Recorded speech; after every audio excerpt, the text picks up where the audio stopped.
buenas tardes chicos, sean bienvenidos a una edición más de Overtime con su compañero Jonathan Hernández y mi amigo David Poblete. ¿Cómo estás, David? Bien, tu amigo, ¿cómo andas? Muy bien, un poco cansado, un poco acalorado, pero ya es jueves, tenemos hoy Fantasy y tenemos el análisis de 3 partidos. ¿Por qué no comenzamos, David? Vamos con el primer juego, vamos por el partido de los Buccaneers contra los Raiders. ¿Cómo lo ves tú, Jox? Muy buen partido, la verdad es que ya vimos el poderío de Tampa Bay después de ganarle a los Green Bay Packers la semana anterior.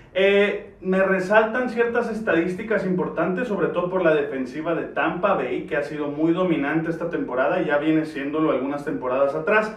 Pero en este caso voy a resaltar una estadística. En las últimas 20 temporadas es la segunda defensiva en lograr 10 takeaways o 10 intercepciones, fumbles o demás, 20 sacks y mantener a los corredores en menos de 70 yardas en las primeras 6 jornadas. ¿Cómo ves esta defensiva, David?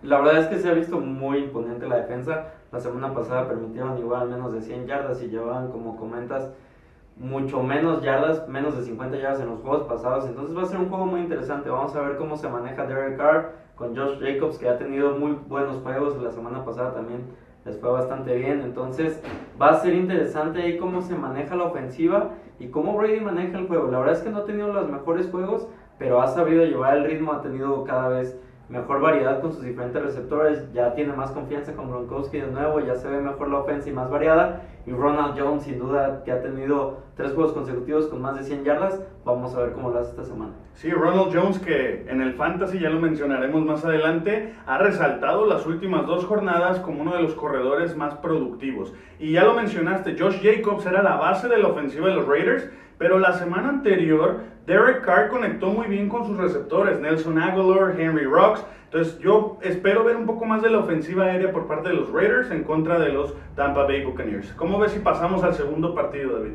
Vamos al juego número 2, duelo de aves, Seahawks contra los Cardinals. Va a ser un juego muy interesante. ¿Tú cómo lo ves, Jox? Me resalta también aquí la defensa de los Seahawks, que como ya lo mencionaste, ha dado mucho que desear. Toda la base del equipo se ha basado en Russell Wilson. Entonces yo creo que necesitan distribuir un poco más el juego a sus corredores, apretar un poco su defensa. Ya nos traes ahí una estadística más adelante, pero Russell Wilson no puede cargar con todo el equipo y creo que los Cardinals han ido de menos a más. Lo demostraron en el juego contra los Cowboys, los Dallas Cowboys, y Kyler Murray está demostrando de lo que es capaz este año, ¿no? La verdad es que es muy interesante como lo dices. Los Cardinals no le ganan a Russell Wilson desde su primer juego en temporada oficial como novato Russell Wilson en casa. Desde ahí han perdido cada semana en casa contra los Seahawks, entonces va a ser complicado. Los Seahawks, como comentas, traen la peor defensa aérea en las primeras 5 semanas de la historia. Traen 1,472 yardas permitidas en base aérea.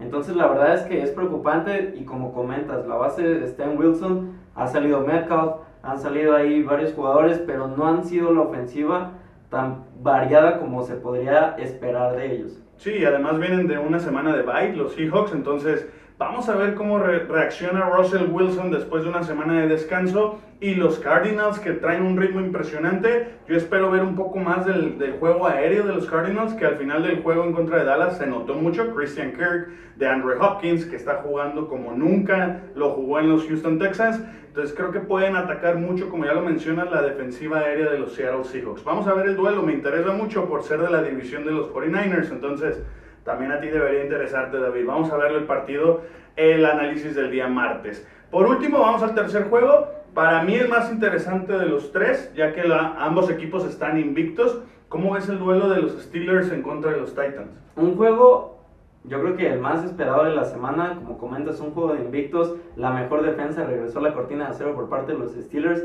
Falta ahí que regrese Juju Smith-Schuster, que dé ese plus a la ofensa, porque ahorita no se ha visto en realidad, no ha tenido juegos de más de 100 yardas, entonces es poquito complicado, pero vamos a ver cómo los Titans, después de un juego terrestre como lo tuvo Derrick Henry la semana pasada, arriba de 200 yardas, contra la mejor defensa, vamos a ver qué es lo que pasa. Yo creo que va a ser muy interesante ahí cómo se maneja ese duelo entre la ofensa de los Titans, porque también Tannehill lo ha hecho muy bien, trae uno de los mejores ratings de la temporada y en su carrera, entonces va a ser bastante interesante cómo compite contra la mejor defensa ahorita de la NFL. Sí, ya lo mencionas, un rating de 117 para Tannehill, que es el mejor que ha tenido en su carrera. Inició muy bien la temporada, siguen invictos a estas alturas. Y como ya lo mencionas, uno de los choques más importantes es la defensa terrestre número 1 hasta ahorita. Está empatado ahí por unas yarditas en contra de los Tampa Bay Buccaneers, en contra de lo que puede ser el mejor corredor de la NFL en la actualidad. Se fue McCaffrey por lesión, se fue Nick Chubb, se fueron varios corredores importantes y Derrick Henry ha tomado ese papel como el corredor insignia de los Titans, ya lo mencionamos en la edición pasada. Ahora lo vamos a ver un poco más atacando sobre todo esta defensiva que es de las mejores, como ya lo mencionaste, David. Y también Roethlisberger, que ha tenido un papel de regreso al equipo, un papel muy importante con el novato Chase Claypool. Entonces, creo que lo han usado muy bien, lo han utilizado en situaciones de corto, de mediano y de largo yardaje. Como ya lo mencionas, Juju Smith-Schuster no ha tenido el papel tan primordial como lo era en los años anteriores, pero Claypool ha tomado ese papel últimamente. Entonces, uno de los duelos más esperados, sobre todo porque hay mucha afición Steeler en México y últimamente ha crecido la afición de los Titans, precisamente por Derrick Henry. Entonces, ya veremos después de este encuentro invictos, analizaremos el día martes, ¿verdad? Vamos a pasar a continuación a los tips del fantasy para ver los waivers, si tienen ahí espacios sin cubrir o tienen alguno que otro jugador en bye, para ver cómo poder cubrirlos y tener el mejor resultado en su semana de fantasy. Vamos a analizar 5 de los jugadores que más resaltan para esta semana. Lo hemos venido mencionando ya 3 semanas seguidas. El corredor de los Chargers, Justin Jackson, que la semana pasada tuvieron bye, pero en este caso ha tomado un papel muy importante. Ya lo mencionamos hace 3 semanas con Austin Eckler con una lesión. Entonces Joshua Kelly, Justin Jackson se han distribuido la carga de acarreos, siendo el segundo, Justin Jackson, el más importante por un poquito más de experiencia que ha tenido, ¿verdad? El segundo es el receptor Mike Williams, precisamente de los mismos Chargers, que el juego anterior en contra de los New Orleans Saints tuvo un juegazo, ayudó a bastantes en el fantasy, promedió alrededor de 25 puntos. Entonces es un receptor que han buscado últimamente. Antes se iban mucho con Keenan Allen, se distribuían mucho con Hunter Henry a la ala cerrada, pero creo que se ha convertido Mike Williams en el arma favorita de Justin Herbert. Entonces,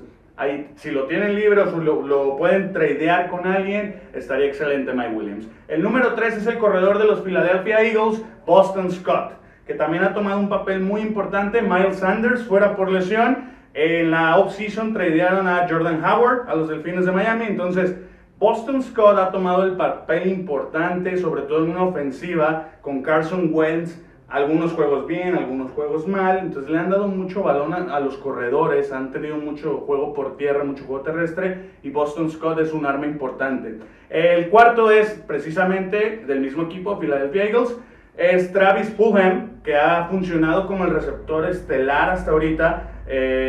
Ha tenido algunos juegos de más de 100 yardas, un touchdown, 2 touchdowns, pero es importante su consistencia y cómo ha tenido ese papel como receptor 1 ahorita en los Philadelphia Eagles, ya que Alshon Jeffrey ha tenido 2 lesiones en lo que va del año. Entonces probablemente la edad le esté pesando un poquito a Jeffrey, entonces le están dando más juego a Fulgham. Y el último, no por eso menos importante, los Jacksonville Jaguars, que Gardner Minshew empezó muy bien la temporada, después tuvo un bajón, vamos a ver cómo va la mitad de la temporada, pero Keelan Cole ha tomado ese papel que DJ Chark tuvo el año pasado con los Jacksonville Jaguars. Ahora Keelan Cole es el receptor número 1 y el juego anterior tuvo 6 recepciones para 143 yardas.